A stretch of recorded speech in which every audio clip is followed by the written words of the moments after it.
Veremos ahora la última parte, la cuarta parte de gestión de proyectos, la cual pertenece a la unidad 3 de Dirección General. Vemos ahora la gestión de los recursos, un nuevo área de conocimiento, en esta sexta edición del PMBOK. Se llama gestión de recursos porque es recursos en general, no solamente recursos humanos, si bien ese es el foco, y que en la versión anterior era gestión de los recursos humanos. Este área de conocimiento de gestión de recursos tiene los siguientes procesos. En planificación se encuentran dos procesos. Como casi todas las áreas de conocimiento, comienza con la planificación de la gestión de los recursos. Luego se hace la estimación de los recursos de las actividades. Recuerden que las actividades es el desagregado de los paquetes de trabajo, que a su vez es el desagregado de los entregables, que a su vez será el desagregado o el desglose del producto. Luego viene la ejecución, que ahí se hace lo que se llama adquirir los recursos. O sea, en el caso de recursos humanos van a ser contrataciones o desarrollo de los propios recursos. Por eso el próximo proceso es justamente desarrollar el equipo, a eso se refiere, y gestionar el equipo. Finalmente, y como hemos dicho en varias oportunidades, en forma simultánea, a lo largo de todos los grupos de procesos se va monitoreando y controlando, en este caso, los recursos en general, ya sean recursos humanos, recursos materiales o recursos financieros. Una de las cuestiones más importantes, fundamentalmente durante la planificación de la gestión de los recursos, es definir cuál va a ser la estructura organizacional del equipo de proyecto. Tengan presente que puede haber equipos de 3, 4 personas o hasta miles. Entonces depende mucho del tamaño del equipo de proyecto. De todas formas, se siguen las estructuras tradicionales, pueden ser funcional, pueden ser por producto, pueden ser matriciales, donde normalmente el PM, el gerente de proyecto, puede tener un control bastante fuerte o tan solo una coordinación. La plantilla donde se definen las responsabilidades y los roles pueden tomar diversas maneras. Una de las más comunes es una matriz de responsabilidades como la RAM que se muestra en la ilustración. Próximo área de conocimiento que vamos a abordar es la gestión de las comunicaciones. Téngase presente que la comunicación se refiere tanto a la interna del equipo, o sea, toda la comunicación entre los miembros del equipo de proyecto, o externa, es decir, entre el equipo de proyecto y los diferentes stakeholders o interesados. Hay comunicaciones formales e informales, escritas u orales, y todo eso se debe definir en qué caso, qué tipo de comunicación se va a realizar. La gestión de las comunicaciones debe asegurar la generación, la colecta, la distribución, el almacenamiento, el propósito y el control de todas las informaciones del proyecto.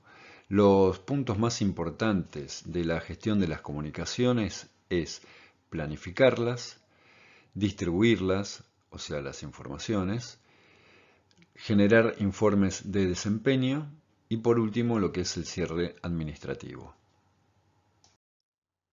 La gestión de las comunicaciones comprende solamente tres procesos, incluidos en los grupos de proceso de planificación, ejecución, monitoreo y control.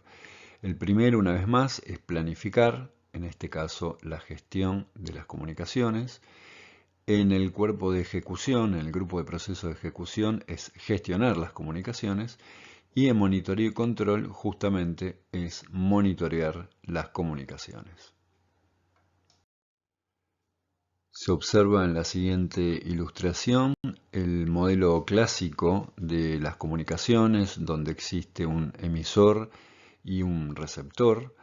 El emisor transmite un mensaje, el cual está codificado. Codificado se refiere a la manera en que transmite ese mensaje. Imagínense que bueno, las palabras que uno utiliza, la semántica, hasta las palabras técnicas que utiliza, es un código, ¿sí? Que después se decodifica y quien recibe lo debe comprender. La manera de asegurarse que está comprendiendo el receptor el mensaje es que envíe una respuesta de retroalimentación al emisor y de esa manera el emisor confirma que el mensaje que envió fue comprendido por el receptor. ¿Qué es lo que sucede? Sucede que podría ser en la codificación o decodificación o durante la transmisión esos mensajes se vean afectados de alguna manera. Esa afectación que sufren se llaman ruidos. Uno puede tener presente que es un ruido físico, pero no, puede ser una distorsión del mensaje, puede ser un problema, una interrupción. A cualquiera de esos incidentes se los llaman ruido porque de algún modo deforman, perturban, modifican el mensaje. Este es el modelo clásico de comunicación que tenemos que tener presente siempre, fundamentalmente para confirmar que el mensaje que uno transmite ha sido comprendido perfectamente por el receptor. Un efecto muy importante a tener en consideración durante las comunicaciones es que en la medida que se incrementa el número de integrantes del equipo o de las personas que se comunican, estamos tomando como ejemplo el equipo de proyectos solamente, genera una cantidad de vías de comunicación que se van multiplicando de manera que van creciendo de una forma que se puede llegar a ser inmanejable. Es por eso que siempre se aconseja centralizar de algún modo la comunicación. Como ejemplo, en la ilustración estamos representando un equipo de 5 personas. Hay una ecuación muy simple, que es la que se observa allí, la cual me permite calcular, sin estar contando una por una las posibles vías de comunicación, todas las vías que hay. En este caso, para 5 personas, como pueden observar, 5 por 4, 20, dividido 2, 10. 5 personas generan 10 vías de comunicación. Les recomiendo, hagan la cuenta, por ejemplo, si fueran 10 personas, a ver cuántos canales de comunicación generaría. Y eso lo que hace es que se incrementa enormemente la probabilidad de error en la comunicación. Por eso, en la medida que se incrementan los miembros de un equipo o la cantidad de gente que tiene que comunicarse, se sugiere una cierta centralización de la misma. Pasamos ahora a una de las áreas de conocimiento más importantes. Recordarán que siempre hemos hecho mención al alcance, los plazos y los costos. Sí, de hecho, ello era lo llamado triple restricción. Pero los riesgos tienen una importancia fundamental también porque de hecho impactan en forma directa, como vamos a ver en un momento, tanto en la estimación de plazos como costos. Entonces, hay que tener mucha atención más allá de las 3 áreas de conocimiento base, esta de gestión de los riesgos. Un breve comentario, siempre imaginamos que riesgo es un incidente negativo y de hecho lo es así, pero en este caso y de acuerdo a la norma, cuando se habla de riesgo es un incidente potencial, es algo que potencialmente podría suceder y que puede afectar positiva o negativamente a la consecución del objetivo del proyecto. En el caso que sea que genere un efecto positivo, es una oportunidad. Por eso, aunque suene un poco raro, la gestión de los riesgos también incluye las oportunidades. La gestión de los riesgos incluye 7 procesos y tal vez es una de las áreas de conocimiento más interesantes. Una vez más, el primer proceso es planificar, en este caso, la gestión de los riesgos. Luego que se hizo el plan de la gestión de riesgos, lo que se realiza es una identificación de riesgos. O sea, a través de sesiones de brainstorming, por ejemplo, se trata de identificar cualquier tipo de evento que pueda afectar el desarrollo del proyecto y la consecución del objetivo. Una vez que se identificaron los riesgos, lo que se va a hacer es una priorización de ellos. O sea, no se puede atender a todos los riesgos, no se pueden armar planes de contingencia para todos los riesgos, entonces se van a considerar los más importantes. Vamos a ver luego de qué manera es que se consideran, se seleccionan los más importantes. La cuestión es que uno de los primeros pasos es hacer un análisis cualitativo de los riesgos. Ya esa es una primera aproximación para la priorización. Luego del análisis cualitativo, no obligatoriamente, pero se recomienda fuertemente que se realice, lo que se hace es un análisis cuantitativo de los riesgos. Y por último, se planifica la respuesta a los riesgos. O sea, en el caso que un riesgo se convierta en realidad, o sea, pase a ser un incidente, ¿cuál va a ser la respuesta a ese incidente? Luego se pasa a la ejecución, que es implementar la respuesta a los riesgos, o sea, lo que se hace es monitorear y controlar, que es el proceso número 7, el 11.7. Se hace un monitoreo permanente de los riesgos y en el caso en que se convierta en realidad, o sea, pase a ser un incidente, se implementan, se ejecutan los planes de contingencia.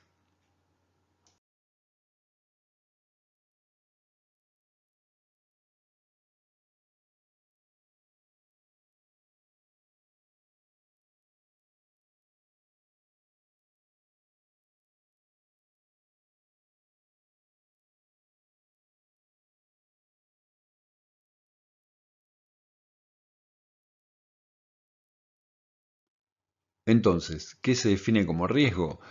Un riesgo es cualquier evento potencial que de concretarse, o sea, de convertirse en un incidente, puede afectar negativamente, y yo pondría entre paréntesis, o en forma positiva, que sería una oportunidad, ¿sí? Aunque no lo estamos cubriendo en este curso, un objetivo del proyecto. El riesgo tiene dos dimensiones clave, dos variables. Una es la llamada probabilidad de ocurrencia y otra es el impacto. O sea, un evento en particular, cuán probable es que suceda y cuál sería el impacto económico que causaría. Ese producto me va a dar un nivel de severidad de riesgo. Recordemos, el producto de probabilidad por impacto me va a dar la severidad del riesgo. Si ese riesgo se convierte en algo real, pasa a ser un incidente. Allí están puestos los nombres en inglés, risk y issues, porque normalmente en gestión de los proyectos la gente que se dedica a ello se refiere a los incidentes como issues directamente. Por eso lo menciono. Vamos a ver a continuación que en el inicio del proyecto es cuando las incertidumbres son mayores. ¿Sí? Cuando recién estamos comenzando hay muchas cosas que pueden ocurrir. Cuando estamos finalizando, esas incertidumbres van disminuyendo. O sea, esas probabilidades de ocurrencia disminuyen.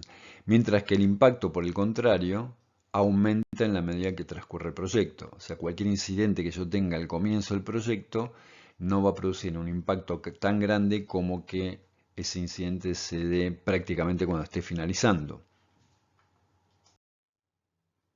Esto que se acaba de mencionar es lo que se ilustra en el siguiente gráfico. O sea, la incertidumbre es muy grande en el principio del proyecto y disminuye fuertemente hacia el final. O sea, la probabilidad de ocurrencia de algún incidente. Mientras que el impacto es bastante menor en un principio y muy alto al final.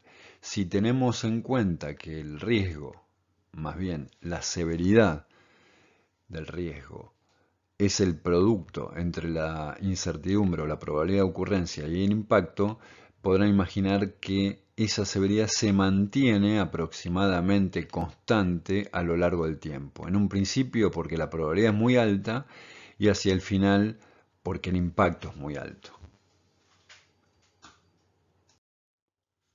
Aquí lo que observamos es la probabilidad de ocurrencia en función del impacto. Esto es para destacar que, imaginen, para un mismo impacto en unidades monetarias, existen diferentes tipos de eventos que podrían impactar en el proyecto, o sea, riesgos. Los hay técnicos, de gestión, organizacionales, riesgos externos, entre otros. Había mencionado ya que uno de los procesos es el análisis cualitativo de riesgos. El análisis cualitativo de riesgos se realiza en general a través de distintos tipos de matrices de análisis de riesgos. Básicamente son todas muy similares, pueden diferir en la cantidad de niveles de clasificación. Esa RAM, por sus siglas en inglés, lo que me dice es la severidad. ¿Y cómo lo hace? Bastante simple. La probabilidad de ocurrencia, como se ve allí, en forma horizontal, cuán frecuente puede ser el tipo de incidente si se diera, y el impacto, si es prácticamente inexistente o catastrófico de alguna manera. Entonces, cuanto más probable y el impacto mayor, esa severidad va a ser extrema, mientras que si la probabilidad de ocurrencia es muy baja y el impacto también es muy bajo, como se observa allí, en esta zona, entonces la severidad es mínima. Lo que acabamos de ver es un análisis cualitativo de los riesgos. Para el próximo paso, que es el análisis cuantitativo de los riesgos, tenemos que ver primero lo que es el valor monetario esperado, o EMB por sus siglas en inglés, el cual nos va a ayudar a básicamente priorizar en forma cuantitativa esos riesgos que hemos identificado. Entonces, se recordará que dijimos que era proporcional a la probabilidad por el impacto, y eso lo vamos a volcar ahora en una matriz. Se podría también hacer en un árbol de decisión. El análisis cuantitativo de los riesgos entonces se caracteriza por una evaluación numérica, justamente de las dos variables que componen el riesgo, que es la probabilidad y el impacto.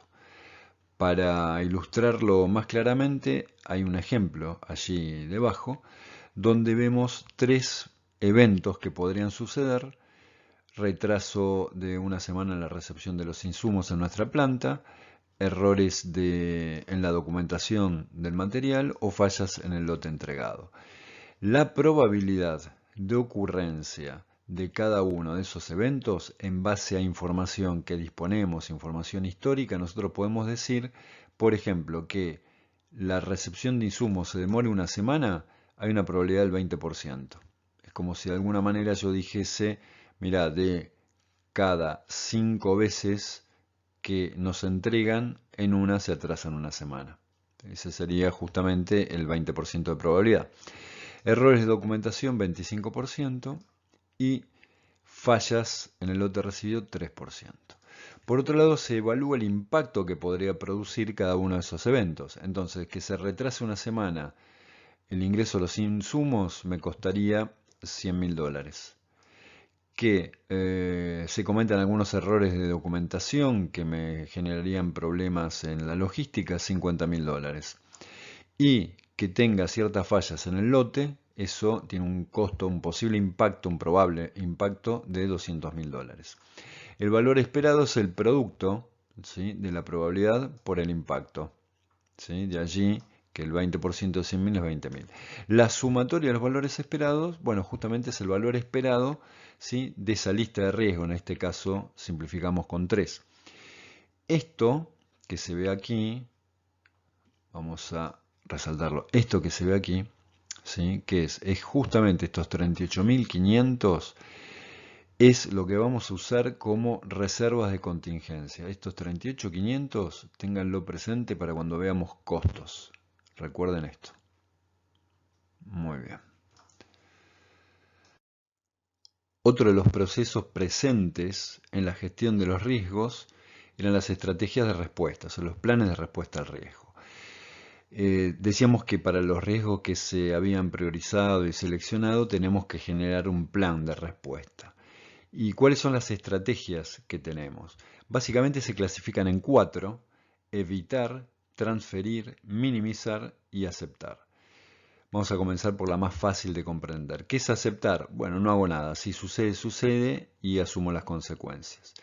¿Qué sería minimizar? Bueno, tomar ciertas acciones que, en el caso que el riesgo se transforme, se convierta en un incidente, el impacto, por ejemplo, sea menor. O tratar de algún modo de bajar la probabilidad de ocurrencia.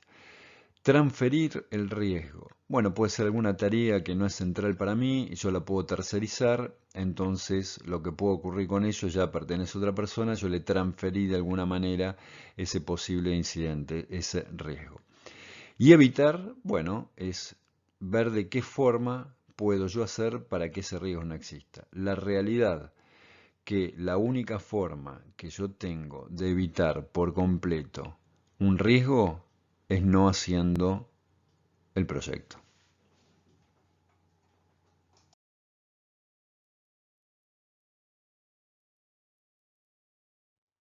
Pasamos ahora a la novena área de gestión de los proyectos, identificada con el número 12, que es la gestión de las adquisiciones. Adquisiciones para nosotros, compras y contratos. Eh, este área de conocimiento tiene tres procesos. Primero, nuevamente, planificar la gestión, en este caso de las adquisiciones. Conducir las adquisiciones y controlarlas. Es bastante simple. Lo único que tenemos que hacer es planificar, ejecutarlas y controlarlas, ya sean las compras o los contratos. ¿Qué tipos de herramienta tenemos como gerentes de proyectos a la hora de querer comprar o contratar? Bueno, son las que se ven allí, RFI, FB, RFP, RFQ y FN. Voy a mencionar las más utilizadas. La RFI, que es el requerimiento de información, que normalmente uno genera este documento a posibles proveedores, fundamentalmente para entender cómo está constituido el mercado, y en base a ello probablemente genere algún pliego de licitación o compra. La RFP, que es un requerimiento de propuesta, es cuando ya se le pide a ciertos proveedores que realicen una propuesta. Y finalmente que la propuesta no necesariamente tiene que ser económica, puede ser técnica solamente. Y después sí el RFQ, que es el requerimiento ya de la cotización, o sea, la propuesta económica. Si son licitaciones públicas, normalmente la propuesta técnica va separada de la propuesta económica y hay algunos otros detalles, bueno, que escapan un poco al alcance de este curso. Por último, ya estamos llegando al final de estos 4 capítulos de esta unidad, tenemos la gestión de los interesados. Recuerden, interesados o stakeholders, que son todas aquellas personas o agentes en general que se van a ver afectados directa o indirectamente por nuestro proyecto. El ejemplo que siempre pongo, si uno va a construir una represa, no solamente los interesados son el sponsor, el equipo de proyecto, los poblados que están cercanos, sino también el medio ambiente y, por ejemplo, todas las tierras que se inunden. Todo eso forma parte de lo que es interesados. ¿Cuáles son los procesos para la gestión de los interesados? Bueno, aquí aparece uno en inicio. Recuerden que hay solamente 2 procesos en el bloque de grupos de inicio. Era el acta de constitución de proyecto que pertenecía a la integración y en este caso aparece la identificación de los interesados. Bien al inicio del proyecto, esto es clave. Mismo en el inicio, en la reunión primera de kickoff, hay que intentar identificar por lo menos a los interesados clave. Luego se pasa al bloque de planificación, donde obviamente una vez más aparece planificar, ¿sí? En este caso sería la gestión de los interesados, y también de qué manera se los va a comprometer con el proyecto, ¿sí? Eso es la gestión de la participación. Y bueno, después periódicamente se va a hacer un monitoreo de todos estos interesados clave, si están participando, si están teniendo incidencia de acuerdo a lo que uno planificó. Una rápida visión de cómo se podrían clasificar los interesados. Si el equipo de proyecto es muy grande, tenemos un equipo de dirección de proyecto, probablemente 2 o 3 personas, el equipo de proyecto completo, que por ejemplo podrían ser 100 personas, y los interesados, que podrían ser miles. Para finalizar con este resumen de gestión de interesados, hay un aspecto muy importante a tomar en consideración, que es la matriz poder e interés. No solo tenemos que tener identificados a todos los interesados clave, sino conocer realmente cuál es el poder de decisión de cada uno de ellos y cuál es el interés que tenga en el proyecto. Yo puedo tener una persona con gran poder de decisión, como figura allí, nombre hipotético Andrea, pero que no está muy interesada en el proyecto. Y puedo tener a alguien con alto poder de decisión, como Sandra, igual o mejor que Andrea, pero que sí tiene interés en el proyecto. ¿Y esto por qué es importante? Bueno, para saber fundamentalmente, qué tipo de comunicación y gestión se va a realizar con cada uno de ellos. Vamos ahora a pasar a un resumen final para cerrar la unidad completa.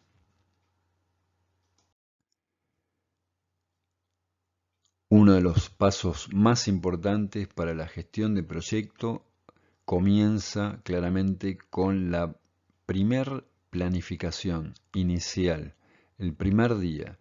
Y ahí lo primero que uno hace como gerente de proyecto es comenzar a armar lo que se llama el registro de interesados. Esto inclusive antes de la primera reunión, antes del kickoff interno inclusive, donde así uno puede anotar una cantidad de características como el nombre, el rol que cumple, información de contacto. Podría, no siempre se hace, ver qué tipo de influencia y poder tiene en el proyecto, o clasificarlo de acuerdo al nivel de interés o expectativa o cualquier otro comentario. Pero lo que sí es tradicional, muy habitual, es tener siempre el nombre, el apellido, el rol y los datos de contacto. Esa primera lista, ese primer registro, se comienza a realizar el mismo día que nos encargaron el proyecto. Para comprender realmente la gestión de proyecto debemos partir de un paso anterior, que es el análisis de negocios, que es justamente el capítulo, la unidad anterior en este curso.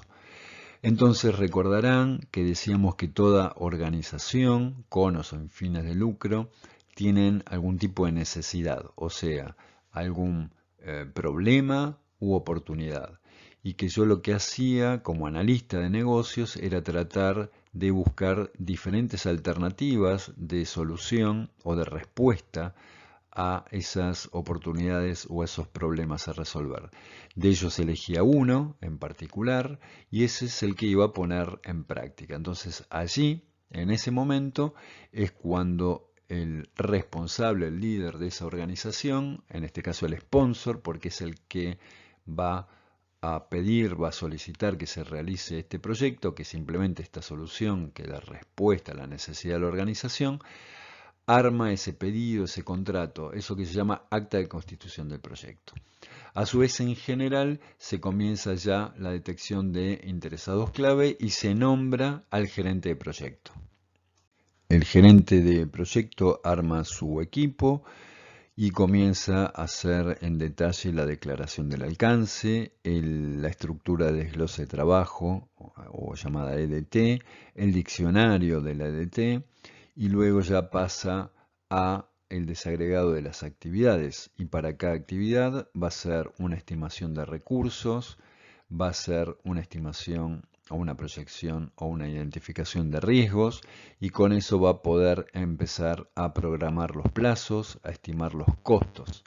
Una vez que tenga bien descrito el alcance, los plazos, los costos y la incidencia de los recursos y los riesgos, normalmente hay una segunda etapa que es donde se trabajan también en paralelo todo lo que tenga que ver con la calidad, las adquisiciones, o sea, compras y contrato, todo el plan de comunicación, todo el manejo de interesados y el conjunto, la coordinación, la articulación de todo esto pertenece al área de conocimiento e integración, que es justamente la que desarrolla el gerente de proyecto.